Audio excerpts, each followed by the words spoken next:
أعوذ بالله من الشيطان. بسم الله الرحمن.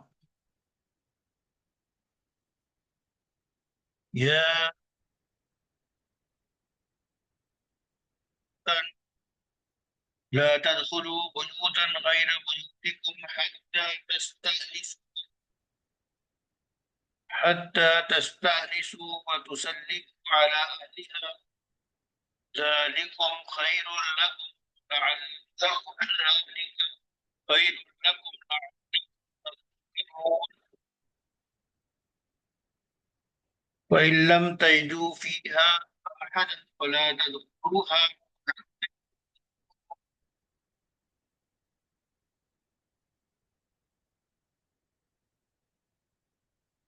سورہ نور کی آیت ہے جس میں اللہ تعالی فرما رہے ہیں، ترجمہ، کہ اے لوگوں جو ایمان لائے، اپنے گھروں کے سوا دوسرے گھروں میں داخل نہ ہو جب تک کہ گھر والوں کی اجازت یا رضا نہ لے لو، اور گھر والوں پر سلام. یہ طریقہ تمہارے پر ہو، امید کہ اس کا خیال رکھو گے. ہاں، اگر وہاں کسی کو نہ پاؤ تو داخل نہ ہو جب تک کہ تم کو اجازت نہ دی جائے. یہ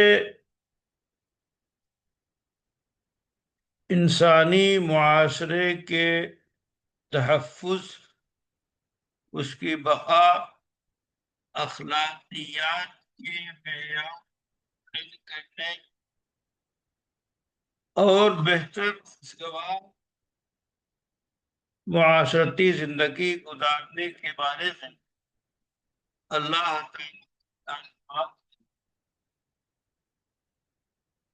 اصولی طور پہ یہ بات بتائیں کہ یوں ہی کسی کے گھر میں داخل نہ ہو جاؤ، بلکہ داخلے سے پہلے ضروری ہے کہ آپ اجازت لیں. اجازت لینے کے ہر دور میں الگ الگ طریقے ہیں. دروازے پہ آواز لگا، مثلا آپ کی آواز گھر والوں تک اگر پہنچ سکتی ہو تو آپ سلام کریں، یا کلک کریں، کنڈی بجائیں، یا کالنگ بل کا استعمال کریں. تو یہ اجازت لینے کے جو بھی طریقے جس دور میں رائے اس کے حساب سے آپ اجازت لیں. جیسا کہ آج اجازت کا طریقہ یہ ہے کہ پہلے سے آپ اپائنٹمنٹ لے لیں کہ آپ سے ملاقات کرنی ہے، تیار کر لیں. یا آپ کہیں جائیں تو وزٹنگ کارڈ بھیج دیں، یا آپ کا تعارف ہو جائے. بہت سے گھروں میں جو ہے اسپیکر لگا رہتا ہے، اس میں سے آپ بولیں.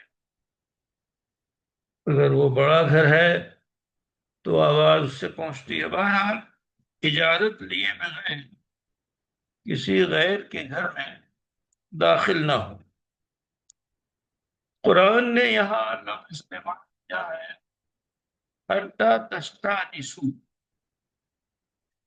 عام طور پہ مترجمین اس کا ترجمہ کرتے ہیں کہ یہاں تک کہ اجازت لے لیں، اجازت طلب کر لیں۔ تو اجازت لینا مفسر مترجمین اس کا ترجمہ کرتے ہیں عربی اعتبار سے۔ استیزان کے معنی میں استیناس کو لیتے ہیں، تو استیناس اور استیزان دونوں میں باریک فرق لغت کے اعتبار سے آتے ہیں، اور وہ یہ کہ استیزان یعنی آپ اجازت لیں، اور ایک یہ ہے کہ استیناس، استیناس جو ہے انس سے بنا ہے، اور اردو میں بھی انس کے معنی میں استعمال ہوتا ہے، اسی معنی میں جس معنی میں عربی میں انس استعمال ہوتا ہے۔ تو حتیٰ تستانسوا، یہاں تک کہ ہر بات سے آپ ایک درجے میں مانوس ہو جائیں، اجازت کچھ اس طرح کی ہو کہ اپناپن محسوس ہونے لگے اور وہ آپ کو اجازت دیں، تو حتیٰ تستانسوا کی تعبیر قرآن نے استعمال کی ہے۔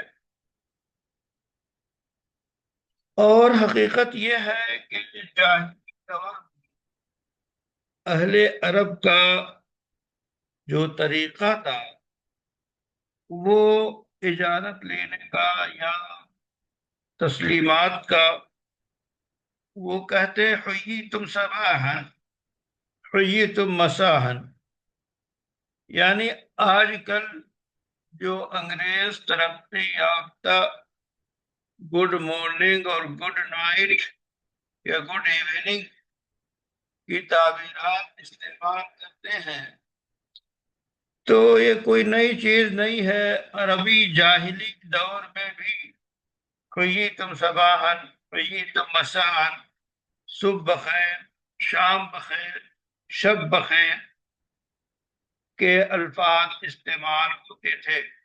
اسی لیے وہ قدیم جاہلیت نئے قالب میں جو ہے ظاہر ہے معاشرے انسانی میں، جسے یورپین معیار یا یورپین اسٹائل زندگی گزارنے کا طریقہ کہتے ہیں۔ تو وہ کیا کرتے تھے کہ حییتم صباحا یا حییتم مساء کہہ کے ایک دوسرے کے گھر میں سیدھے داخل ہو جاتے تھے، اور نہ کوئی اجازت، نہ کوئی جو ہے پہلے سے اطلاع، بلکہ سیدھے گھر میں داخل ہو جاتے ہیں۔ اور ایسے میں ظاہر ہے کہ گھر کے اندر جو لوگ ہوتے، خواتین پر اجنبی لوگوں کی کبھی ایسا بھی ہوتا کہ ایسی حالت میں نگاہ پڑ جاتی کہ جس میں نہیں پڑھنی چاہیے۔ اپنے گھر میں کوئی جو ہے جس طرح بے محابہ رہتا ہے، تو ایسے انداز میں وہ گھر میں موجود کہیں تکلیف پہنچے۔ تو اسلام نے گھریلو زندگی، معاشرتی زندگی اصلاح کے لیے یہ اصول مقرر کیے ہیں کہ ہر شخص کو اپنے رہنے کی جو جگہ ہے، یعنی خلوت تخلیہ یعنی تنہائی میں، یا بیڈ روم جسے پرائیویسی کہتے ہیں، کہ آزادانہ طور پہ ہر شخص کو اپنے طور پہ رہنے کا ہے، اور کسی دوسرے کو اس کا حق نہیں ہے کہ اس کے تنہائی اور خلوت کے معاملات تفصیل ہو۔ اس لیے اس تخلیے کو خاتمے کی اجازت آپ کو بغیر اجازت کے نہیں ہے۔ آپ ملاقات کرنا چاہتے ہیں، بات چیت کرنا چاہتے ہیں، تو باقاعدہ ان سے رابطہ کیجیے، اور پھر آپ اپنے وقت کے حساب سے اس میں جائیے۔ اور رسول اللہ صلی اللہ علیہ وسلم نے یہ آداب اور یہ قواعد معاشرے میں جاری فرمائے کہ حضور اکرم صلی اللہ علیہ وسلم تنہائی اور تخلیے کے اس حق کو صرف گھروں میں داخل ہونے کے سوال تک محدود نہیں رکھا، بلکہ آپ صلی اللہ علیہ وسلم نے اسے عام حق قرار دیا، انسانی زندگی کا ایک عام حق، اور اس اعتبار سے گھروں میں نہ تو جانا بغیر اجازت، اندر کے ماحول کا تعداد کرنے کا کوئی طریقہ نہیں، حتیٰ کہ گھر میں آپ روشن دان سے، سوراخ سے، جالی سے، دروازے کے اوٹ سے جھانکنا منع قرار دیا، باہر سے اندر نگاہ ڈالنا، اور یہاں تک کہ رسول اکرم صلی اللہ علیہ وسلم فرمایا کہ اگر کوئی شخص کسی کے نام تحریر بھیجتا ہے، خط بھیجتا ہے، میسج بھیجتا ہے، تو اپنے جس کے نام وہ بھیج رہا ہے کہ وہ اسے پڑھے، بغیر اجازت کے دوسرے میسج پڑھنا، دوسرے کے گیلری میں جو ہے داخل ہو جانا، یہ بھی بڑا مسئلہ ہے۔ آج کل فون کے گیلری ہوتی ہے، اس میں انسان اپنے حساب سے بہت سی چیزیں محفوظ کرتا ہے، اور دوسرا انسان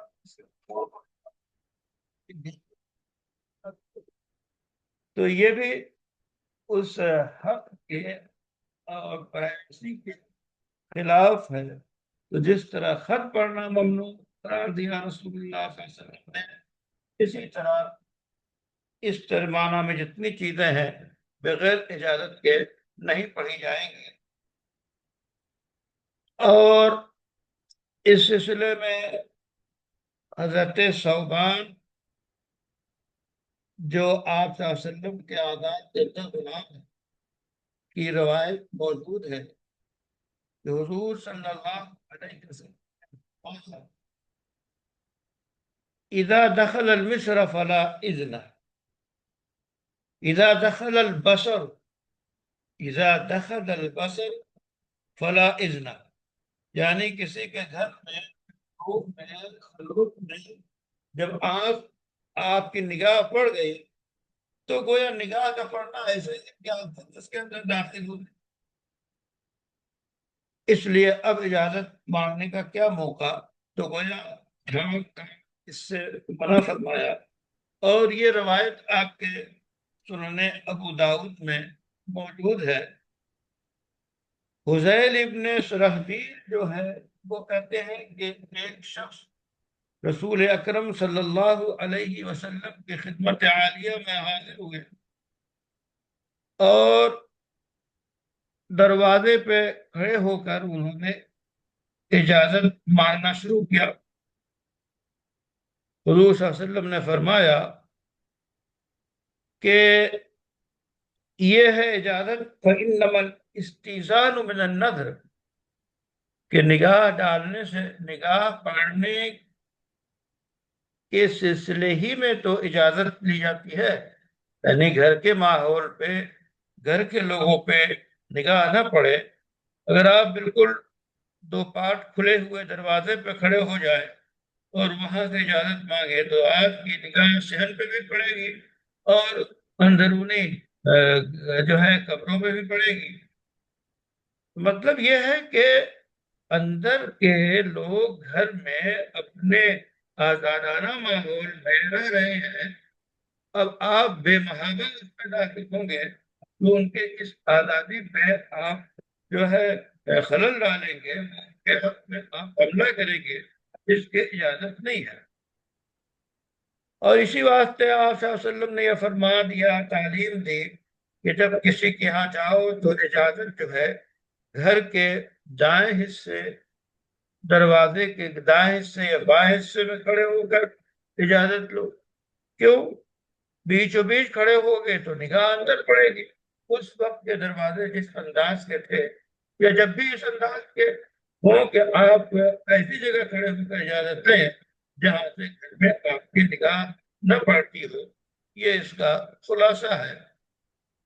اسی طرح رسول اکرم صلی اللہ علیہ وسلم کا فرمان سیدنا عبداللہ ابن عباس نقل کرتے ہیں کہ آپ نے فرمایا کہ من نظر فی کتاب اخیہ بغیر اذنہ وانما ينظر فی النار، کہ جس نے دوسرے کے مکتوب پہ، خط پہ اس کی اجازت کے بغیر پڑھ لیا، نگاہ ڈالی، تو گویا اس کی نگاہ ایسے ہے کہ وہ آگ میں دیکھ رہا ہے، جس کی میں نے تشریح کی کہ جو ہے مکتوب کی کتنی شکلیں آج کے دور میں، اور جب بھی اگر جنرل عام میسج نہیں ہے تو کسی خاص میسج کو پڑھنا درست نہیں ہوگا۔ اسی طرح آپ صلی اللہ علیہ وسلم کی یہ ہدایت ہے کہ لو امرأن اطلع علیک بغیر اذن، اگر دیکھیے آپ نے فرمایا کہ کوئی تمہارے کھڑکی سے یا سوراخ سے تمہارے گھر میں جھانک رہا ہو، تو اب اگر کنکڑی سے آپ نے مار دیا ففقعت علیہ ما کان علیک من جناح، اور اس کنکڑی سے یا اس طرح مارنے سے اس کی آنکھ پھوٹ گئی تو کوئی حرج نہیں ہے۔ یعنی یہ ایک ایسا جرم ہے کہ نگاہ ڈالنا، جھانکنا اور گھر کے بھید پر مطلع ہونا یہ صحیح نہیں ہے۔ اگر اس کو روکنے کے لیے کسی نے ایسا کیا، کوئی شخص اگر کسی کے گھر میں جھانکتا ہے اور کنکڑی مار کر اسے اس کی آنکھ پھوڑ دے تو کوئی گناہ نہیں ہے۔ ظاہر ہے کہ یہ تنبیہی انداز میں یہ آپ صلی اللہ علیہ وسلم کا فرمان ہے۔ اسی طرح من اطلع دار قوم بغیر اذنهم ففقوا عینہ فقد ہدته عینہ، جس نے کسی کے گھر میں جھانکا اور گھر والوں نے اس کی آنکھ پھوڑ دی تو ان پر کچھ معاوضہ نہیں ہوگا۔ اس سلسلے میں سیدنا امام شافعی رحمۃ اللہ علیہ نے اس ارشاد گرامی کو بالکل حقیقی معنوں میں لیا اور وہ فرمانے لگے کہ جھانکنے والے کی آنکھ پھوڑ دینے کو جائز اور درجہ جواز حاصل ہے، لیکن سادات حنفیہ کہتے ہیں کہ اس فرمان کا مطلب یہ ہے کہ تنبیہ مطلب ہے کہ نگاہ ڈالنے کی صورت میں نہیں ہے، بلکہ اس صورت میں ہے جب کوئی کسی شخص کسی کے گھر میں بغیر اجازت کے داخل ہو جائے اور گھر والوں کے روکنے پر دوبارہ نہ آئے، باز نہ آئے، تو ایسے گھر والوں کی مزاحمت کریں، اس کشمکش میں اگر اس کی آنکھ پھوٹ جائے تو کوئی حرج نہیں ہے۔ یعنی اس حدیث کی مفہوم و مطلب کو سمجھنے میں علماء شوافع اور علماء احناف کا اختلاف ہے۔ علماء شوافع کہتے ہیں کہ اگر جھانکنے والے کی آنکھ کسی وجہ سے گھر والوں نے کھول دی تو اس پہ کوئی حرج نہیں ہے۔ سادات حنفیہ کہتے ہیں کہ مطلب اس کا یہ ہے اس حدیث کا کہ کسی نے گھر میں جھانکنے کی کوشش کی اور اس پہ روکنے کی کوشش کی اور وہ اندر آ گیا اور مزاحمت ہو گئی، اس مزاحمت کے نتیجے میں اس کی آنکھ کو نقصان پہنچ گیا تو اس پہ کوئی گناہ نہیں ہے۔ اب اس اعتبار سے آپ دیکھیں تو فقہائے اعظام نے نگاہی کے حکم میں سماعت کو بھی شامل کیا ہے۔ جس طرح کسی کے گھر کے اندر نگاہ ڈالنا، دیکھنا جائز نہیں ہے، فقہا کہتے ہیں اسی طرح گھر میں ہونے والی گفتگو کو چپکے سے سننا یہ بھی جائز نہیں ہے۔ تو سماعت اور جو ہے دیکھنا جس طرح جائز نہیں ہے، اسی طرح کسی کی گفتگو کو غور سے، چپکے سے بغیر اس کی اجازت کے سننا بھی جائز نہیں ہے۔ یہ علماء کرام کہتے ہیں۔ اسی طرح ایک گفتگو یہ بھی ہے کہ کوئی نابینا شخص آئے اور بغیر اجازت کے آئے تو اس کی نگاہ تو نہیں پڑے گی، لیکن اس کے کان کھلے ہوں گے اور وہ باتیں سنے گا بغیر اجازت کے۔ تو اندھے شخص کو بھی گھر میں بغیر اجازت کے آنے کی اجازت نہیں ہے۔ اگر وہ دیکھ نہیں رہا ہے تو کان اس کے کھلے ہوئے ہیں، وہ سب کچھ کان ہی سے سننے کا دیکھنے کا بھی کام کرتا ہے۔ ہمارے دور میں دیوبند میں ایک طالب علم پڑھتے تھے نابینا، تو وہ کسی سے ملاقات کرتے اور مصافحہ کرتے تو اسے اس کے ہاتھ کو اور اس کی ہتھیلی کو یا اس کی کلائی کو چھو کر وہ بتا دیتے کہ فلاں ہے۔ اور حیرت یہ کہ کبھی کبھی وہ یہ بھی بتا دیتے کہ رنگ کیسا ہے۔ اللہ کی صلاحیت دی ہوئی کہ آنکھیں موجود نہیں، لیکن وہ کلائی پہ یا ہتھیلی پہ ہاتھ رکھ کے لمس کے ذریعہ وہ اس کی بھی وضاحت کر دیتے کہ یہ رنگ کیسا ہے۔ تو یہ حساس قوت اللہ تعالیٰ عطا فرماتے ہیں۔ اسی طرح ہم بات یہ ہے کہ اجازت لینے کا حکم جو ہے صرف دوسروں کے گھر جانے کی صورت میں نہیں ہے، بلکہ خود اپنی ماں بہنوں کے پاس جانے کی صورت میں بھی ہے۔ مثلا ایک گھر ہے، اس میں کئی کمرے ہیں، اب ایک کمرہ یا پہلے بولتے تھے خلوت خانہ، یعنی گویا دو کمرے یا ایک کمرے اور تھوڑا سا صحن، تو اسے خلوت خانہ کہتے تھے۔ یعنی گویا جیسے والدہ یا بہن یا خالہ گھر میں اپنے کمرے میں پرائیویٹ کمرے میں وہ موجود ہے، تو اس میں بھی بغیر اجازت کے گھر کے لوگوں یعنی بیٹے کو اور اسی طرح بھائی کو جانے کی اجازت نہیں ہے۔ ان کو بغیر اجازت لے کر جانی چاہیے۔ اب ظاہر ہے کہ اجازت لینے کے طریقے الگ الگ ہیں، جیسا کہ میں نے بتایا۔ اب ایک ہی گھر میں کئی کمرے ہیں، ایک کمرے میں والدہ محترمہ آرام فرما رہی ہیں، دوسرے کمرے میں خیر ہے، بہن ہے، اب تیسرے کمرے میں خالہ ہے، اور یہ کمرے الگ الگ ہیں، پیک ہیں۔ تو آپ ان کے کمرے میں جائیں تو دستک دیں، کم سے کم ایسی حضرت بلاک میں بھی ہوں۔ ایسی آواز جو ہے، جوتوں کی آواز، قدم کی آواز، آہٹ یعنی محسوس ہو جائے کہ آپ جا رہے ہیں اندر، تو اس طرح کی اجازت دیں اپنے گھر والوں سے، اور اس طرح سے لینے کی ضرورت ہے۔ چونکہ رسول اللہ صلی اللہ علیہ وسلم وہ واقعہ آپ جانتے ہیں، لیکن جب کسی نے آپ سے پوچھا کہ جناب عالی کیا بغیر میں اپنی ماں سے بھی اجازت دوں؟ آپ نے فرمایا بالکل۔ تو وہ کہنے لگے حضور عالی مقام، میں ہی ان کی خدمت کرتا ہوں اور کوئی نہیں ہے، تو اب اجازت لینے کی کیا ضرورت ہے؟ تو آپ نے ان کو سمجھایا کہ عزیز اتحب ان تراها عریانیہ، عزیزم کیا آپ کو یہ بات بھاتی ہے، اچھی لگے گی کہ اتفاقیہ ننگی ماں پہ نگاہ پڑ جائے؟ چونکہ جب والدہ اندر اپنے کمرے میں ہے، کپڑے تبدیل کر رہی ہوں، کچھ اور ضرورت پڑ رہی ہو، تو کپڑے اپنی جگہ پہ نہ ہو تو کیا کسی اولاد کے لیے یہ زیب دے گا کہ والدہ کی ایسی جگہ پہ نگاہ پڑ جائے جہاں نہیں پڑنی چاہیے؟ اسی لیے ان سے بھی اجازت لینی چاہیے۔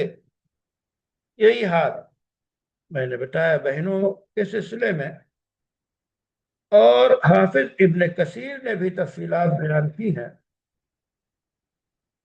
عبداللہ ابن مسعود گھر میں اپنی بیوی کے پاس جاتے ہوئے بھی فرماتے کہ کم سے کم آدمی کو جو ہے وہ کھکھاڑ لینا چاہیے،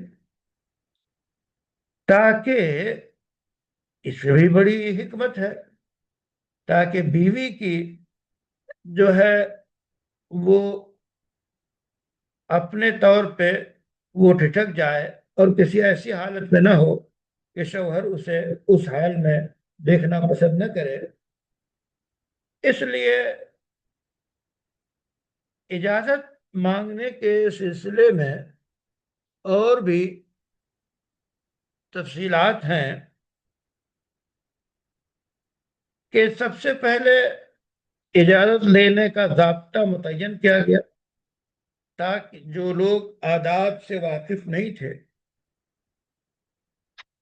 ایک مرتبہ حضور اکرم صلی اللہ علیہ وسلم کے یہاں آئے اور دروازے پر سے وہ آواز لگانے لگے،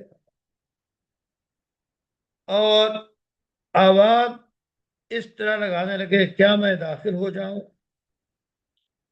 حضور اکرم صلی اللہ علیہ وسلم نے اپنی باندی روضہ سے فرمایا یہ شخص اجازت مانگنے کا طریقہ نہیں جانتا، ذرا اٹھ کر اسے بتا کہ یوں کہنا چاہیے السلام علیکم ادخل۔ تو گویا اجازت لینے کا یہ طریقہ السلام علیکم ادخل، السلام علیکم کیا میں آ سکتا ہوں؟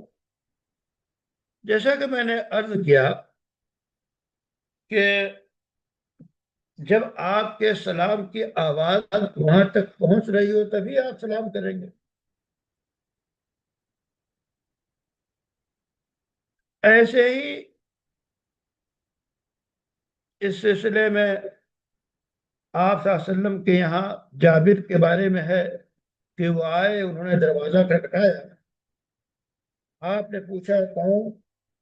تو جابر کہتے ہیں کہ میں نے عرض کیا میں ہوں۔ آپ صلی اللہ علیہ وسلم نے 3 مرتبہ فرمایا میں ہوں، یعنی انا وہ کہہ رہے ہیں تو میں ہوں سے کیا مراد؟ کوئی کیا سمجھے گا کہ تم کہو؟ کوئی ضروری نہیں کہ آواز ہر وقت پہچانی جائے۔ ایک انسان کا خود لہجہ، لب و لہجہ کبھی بدل جاتا ہے، کبھی مثلا نزلاوی کیفیت ہو تو آواز بدل جائے گی، کوئی ضروری نہیں کہ سننے والا پہچان سکے کہ آپ ہی ہیں۔ اس واسطے انا تو میں پہلے سے کیا سمجھو کہ آپ کون ہیں۔ یہ ہدایت آپ صلی اللہ علیہ وسلم نے دی اور آپ نے فرمایا کہ السلام علیکم کہہ کر اندر آؤ۔ یہ روایات سنن ابی داؤد میں نقل کی گئی ہیں۔ اسی طرح سیدنا عمر کے متعلق روایت ہے کہ وہ حضور صلی اللہ علیہ وسلم کی خدمت میں تشریف فرما ہوئے اور آ کے عرض کرنے لگے السلام علیکم یا رسول اللہ یدخل؟ عمر اجازت لینے کے لیے حضور صلی اللہ علیہ وسلم سے زیادہ فرمایا کہ زیادہ سے زیادہ 3 مرتبہ پکارے، یعنی آپ کہیں جائیں تو کلک کریں یا کال بیل بجائیں یا جو بھی طریقہ وہاں کا اجازت دینے کا ہو تو 3 مرتبہ آپ آواز لگائیے۔ اگر وہاں سے کوئی جواب نہیں آتا ہے تو پھر آپ واپس ہو جائیے کہ پھر آئندہ آئیں گے۔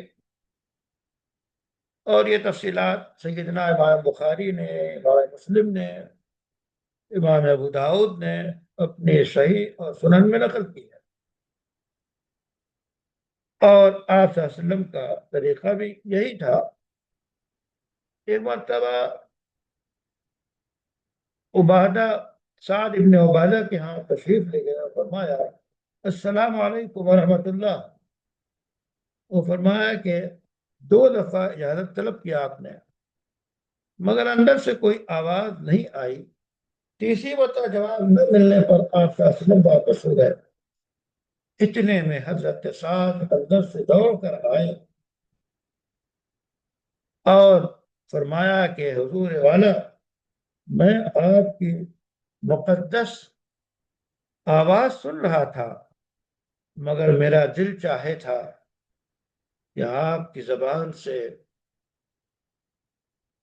مبارک سے میرے لیے جتنے بار سلامتی اور رحمت کی دعا نکلے وہ اچھا ہے، اس لیے میں نے 3 مرتبہ سنا۔ یہ گویا ان کا ایک حال تھا سیدنا سعد کا، کہ آپ ظاہر ہے کہ چونکہ 3 مرتبہ اجازت لینے کے لیے کہا گیا تو آپ نے اسی لیے 3 مرتبہ، تینوں مرتبہ آپ کے سلامتی کی دعا سن لی۔ تو گویا یہ وہ تفصیلات ہیں جو اجازت کے باب میں بیان کی جاتی ہیں۔ پھر اب اس کا وقت ختم ہو رہا ہے، دوسری لنک میں تشریف فرما ہوئیے تو مزید آگے گفتگو ہوگی۔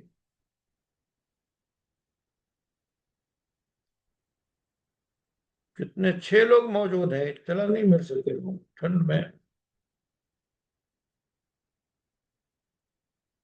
جی مولانا عرفان صاحب، خیریت سے ہیں آپ؟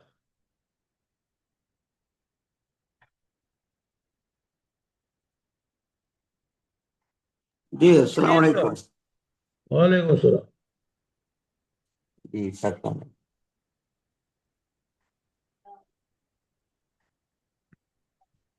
سفیان قادری